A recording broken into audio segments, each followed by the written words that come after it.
Salut à toi et bienvenue dans cette cinquième vidéo consacrée à la configuration de VS Code. Donc dans cette vidéo, on va vraiment faire en sorte que tu puisses t'approprier VS Code et que tu puisses le tweaker et faire en sorte de te sentir bien. Parce que c'est chez toi un moment VS Code, tu vois.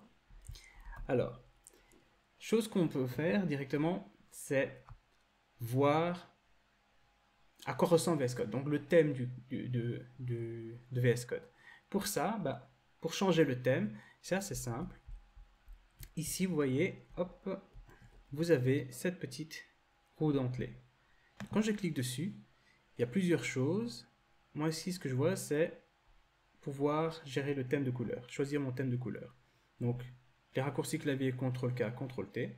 Je vous conseille d'utiliser un maximum les raccourcis clavier. Et voici. Donc ici, je vois quoi? J'ai en surbrillance Dark défaut.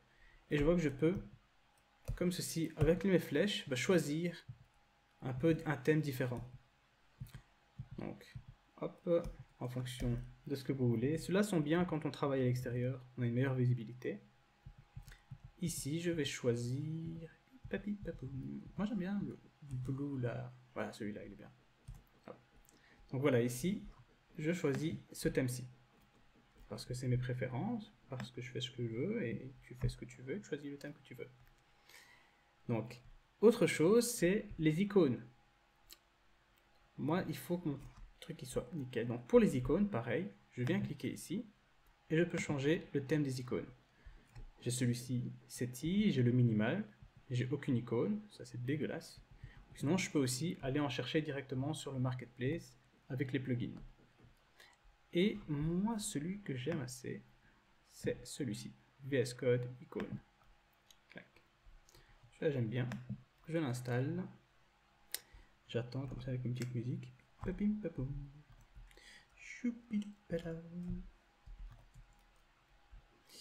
Ok, il est installé. Est-ce que je dois redémarrer? Je pense que oui. Merci d'avoir installé VS Code. À propos d'extension, ça c'est quoi? Activer. Ah bah voilà. Je dois même pas redémarrer, regarde ça, dit. Ce qui fait que maintenant, quand je vais dans mes icônes, bah voilà, j'ai VS Code icône, celui que je viens de rajouter. Et quand je viens voir ici, vous voyez que c'est quand même beaucoup plus beau, hein. Mon dossier CSS, il a son icône à lui, avec le logo pour les CSS et l'HTML. Autre petite chose, pour se sentir à l'aise, c'est les raccourcis clavier. Rappelez-vous, je vous avais dit que le terminal on l'utilisait souvent. Et le terminal, pour y accéder actuellement, je dois venir cliquer ici sur terminal et nouveau terminal. Et donc il est là. ls, je vois ce qu'il y a à l'intérieur, parfait. Puis je veux l'enlever, je dois retirer ici. Ah non, je voulais. Voilà, donc ce que je vais faire, c'est que je vais aller voir s'il y a des raccourcis clavier pour pouvoir me permettre d'afficher plus facilement mon terminal. Ici, je clique dessus et je vais ici dans raccourcis clavier. CTRL-K, CTRL-S. Ici, vous voyez que je... tous les raccourcis. J'ai tous les raccourcis. Et donc, vas-y, pour trouver mon raccourci, j'ai ma barre de recherche et je vais taper terminal. Donc ici, je peux voir, je peux ouvrir un terminal externe, etc., etc. Moi, ce que je veux, c'est pouvoir activer et désactiver mon terminal. Activer, / désactiver. Activer, ER, désactiver terminal. Voilà, celui-ci. Et vous voyez que pour activer et désactiver le terminal, je n'ai pas encore de raccourci clavier. Je n'ai pas de raccourci clavier. Et ce que je peux faire, c'est cliquer sur le petit plus. Hop, et là, je tape mes raccourcis clavier. Moi, j'aime bien CTRL-U, vu que je n'utilise pas, et qu'il est assez proche à utiliser. Et le voilà, j'ai mon CTRL-U. Donc, je ferme ceci. J'utilise mon CTRL-U, et ça affiche et ça masque mon terminal assez rapidement. Donc, prenez le temps d'aller voir au niveau de vos raccourcis clavier tout ce qu'il est possible de faire. Ici, je supprime.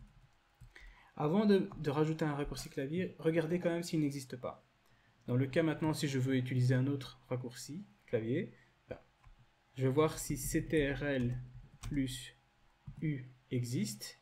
Donc je le mets dans recherche et il me le donne directement. Il me dit que, attention, il existe déjà. Donc je vais devoir le réattribuer. Hop. Voilà, c'était pour les raccourcis clavier.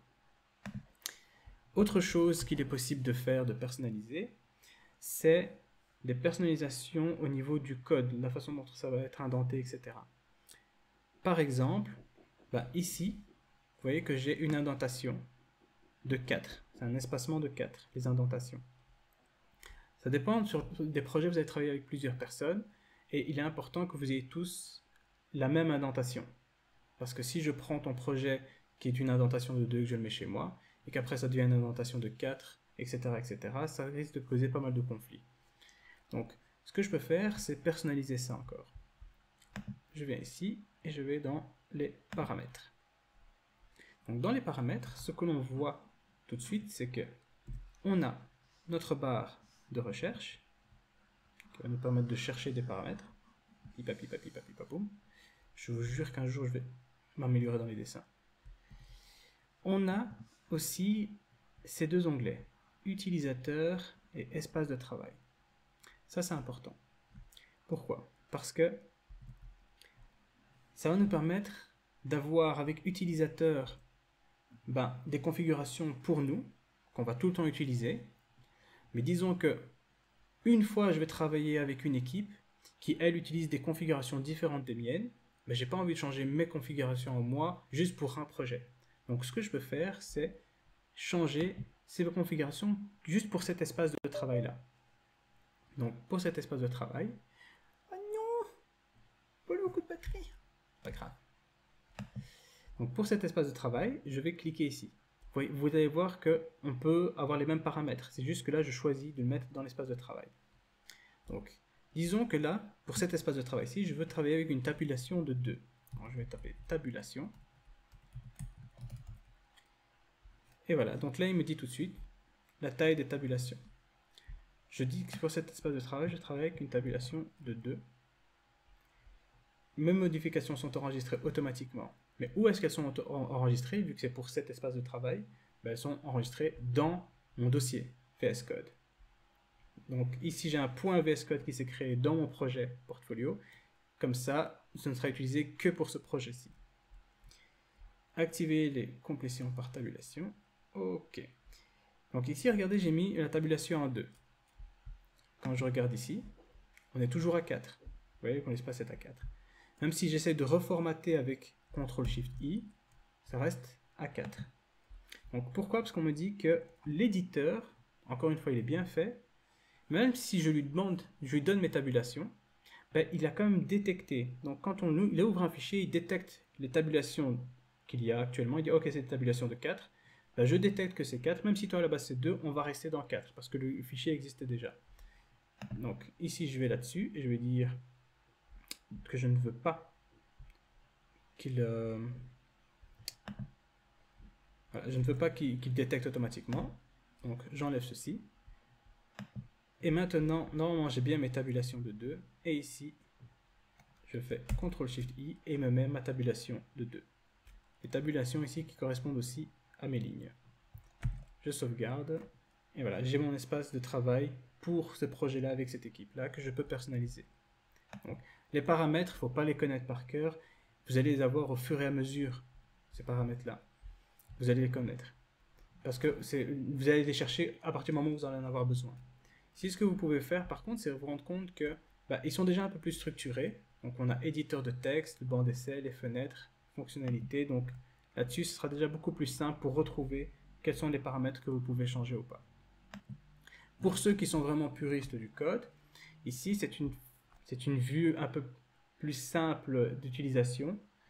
Mais derrière cette vue se cache un fichier JSON qu'on peut voir directement ici, en fait. Avec cette petite icône, je peux directement aller modifier le fichier JSON, lequel, celui qui a été créé dans mon .VS Code. Donc à chaque fois que je vais changer quelque chose, ça va se rajouter ici. Et ce fichier JSON va prendre le pas sur mes préférences d'utilisation à moi. Donc je pourrais ici changer directement mes tabulations en 6 par exemple. Je sauvegarde, je viens ici et je vois que mes tabulations ont augmenté jusqu'à 6. Donc là vous voyez, vous avez déjà tout ce qu'il faut pour personnaliser votre VS Code. Prenez le temps de personnaliser parce que vous allez passer énormément de temps dessus.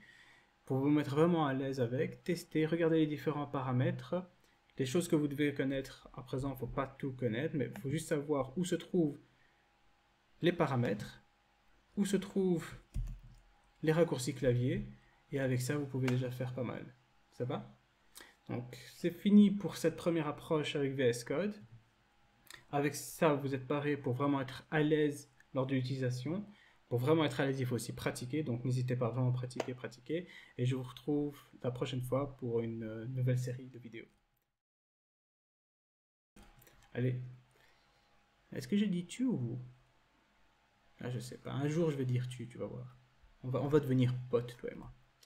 Ciao!